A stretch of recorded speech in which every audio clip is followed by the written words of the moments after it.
You are listening to Practical and Woo by Mindset and Manifest.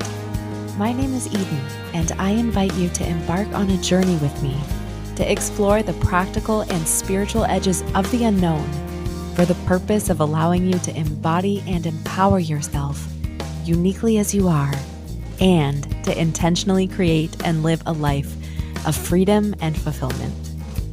Each week, I'm going to discuss topics such as energetics, reality creation, manifestation, astrology, tarot, human design, and more to help empower you to live beyond perceived limitations and to practically design your life so it feels like absolute magic every step of the way.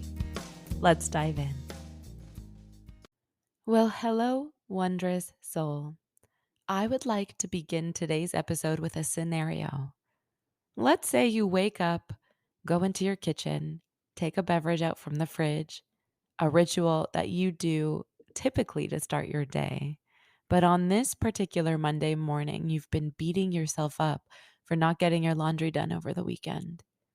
You walk into the kitchen as you usually do, open the fridge for your typical drink, and the container slips from your fingers, making a sloppy and expansive mess all over your floor.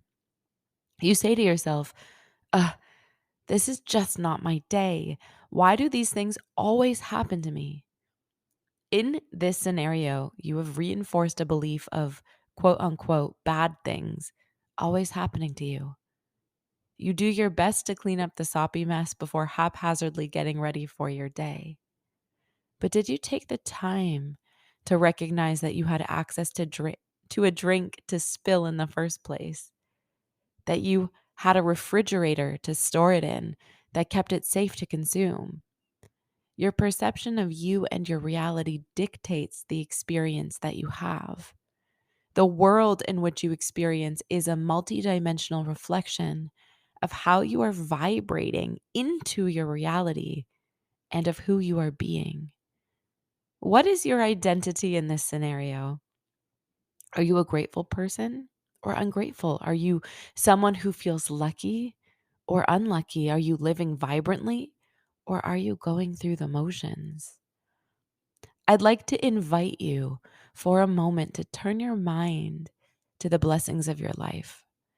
The nutritious food you readily have access to, the comfy bed, the clean sheets, the fresh water, access to transportation, clothes to adorn yourself in, a place to wash, a towel to dry, a ceramic throne for which to relieve yourself.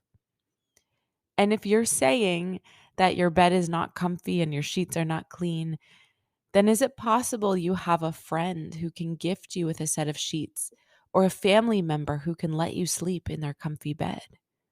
There are infinite things that we so often take for granted in our daily life.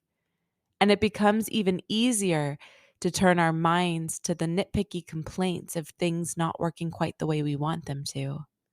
The moody distaste for our manifestations not having yet come to fruition. Why hasn't it happened yet? Why aren't I there yet? My response to these questions, even when I catch my own swirly mind asking them, is you cannot focus on what you have created from the perspective of your three-dimensional reality. Because when you focus on what is unfolding around you, you're continuing to affirm the creation of your life as it has already unfolded. The habit we have to focus on what's happening around us instead of what we want to have happen from us. It's that very habit that continues to spin the hamster wheel of the same stuff, different day. The very act of focusing on things as they are in your reality perpetuates the things as they are results that you experience day after day.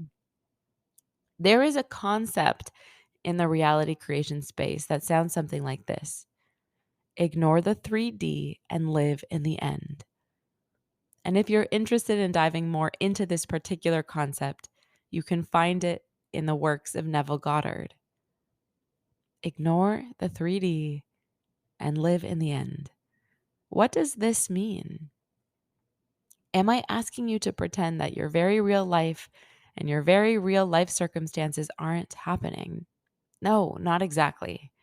What I am suggesting is that what you are experiencing is a delayed reflection of the person you've been acting as up until this point.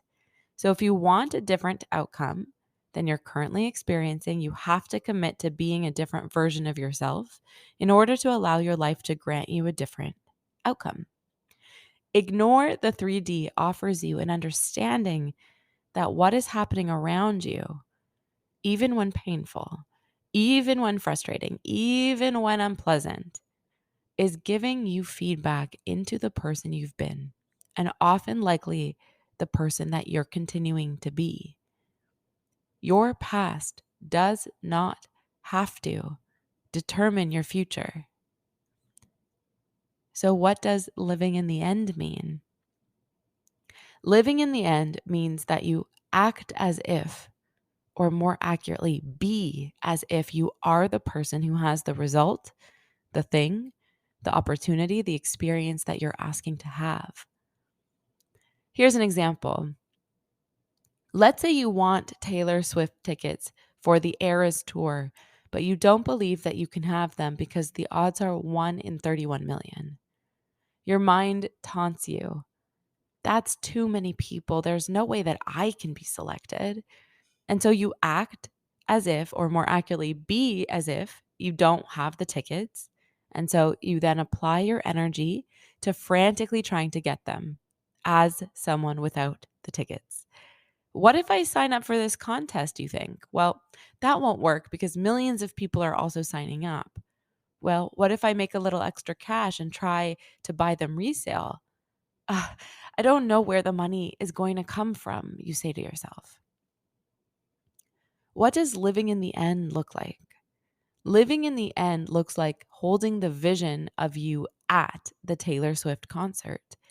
It feels like you allowing the resonant emotions of that experience to fill your body and also allowing yourself to detach from the outcome because it's already happening. You are already at the Taylor Swift concert. Yep, that's right. I said that. And you might protest that the Taylor Swift concert isn't until autumn and it's summer right now. Living in the end means that you are already at the Taylor Swift concert. And I might add that you're enjoying the heck out of it. If you're listening to this and thinking that you're not interested in Taylor Swift, then I assure you that this concept applies to anything and everything you're wanting out of life. It's the process of envisioning what you want, living there, and living as the person who already has it. Ignoring the 3D means that you trust so much in your creative potential that you take your current experience as confirmation of what has been manifested by you up until this point and what has been magnetized to you by your vibrational set point. You appreciate it for the lessons, the blessings that it has within it, and you live wholly and completely in the end. Neville Goddard gives an incredible example of this. He is known as the great American mystic. But before he donned this title, he was taught by a North African Jew named Abdullah. Neville Goddard lived during the Great Depression, and he also lived very humbly. In 1933, he desired to visit his family in Barbados from New York City, but did not have the money to get him there. He goes to Abdullah to inquire what to do. And Abdullah says to him, "You are in Barbados." And Neville retorts, "I'm in Barbados." Abdullah responds, "Yes, you are now in Barbados. And so you see Barbados and you see America from Barbados and you can smell the tropical land of Barbados, see only the little homes of Barbados. And that's all that you do. You just simply sleep this night already in Barbados." Neville explains in one of his lectures when he's telling this story that he thought this approach was hokey because he wasn't in Barbados and New York City was vastly different in shape, size, and building type. Nevertheless, he imagined that he was in Barbados. And after a month, he goes back to Abdullah wondering why it didn't work and wondering how it might work, focusing on the lack of his manifestation. Abdullah actually shuts the door in his face, and Neville realizes that if he's already in Barbados, how could he be talking about getting there? As much as he wanted to focus on the how, the what, the when, and the where, he perseveres, living as if he's already in Barbados with his family for a Christmas celebration. The days are approaching for the last boat to leave in time, and Neville comes to find a letter from his brother explaining to him that he wanted the whole family together. And so he sent him $50 and a boat ticket. And then last minute, he was also upgraded to first class for the 10-day journey from New York to Barbados and back.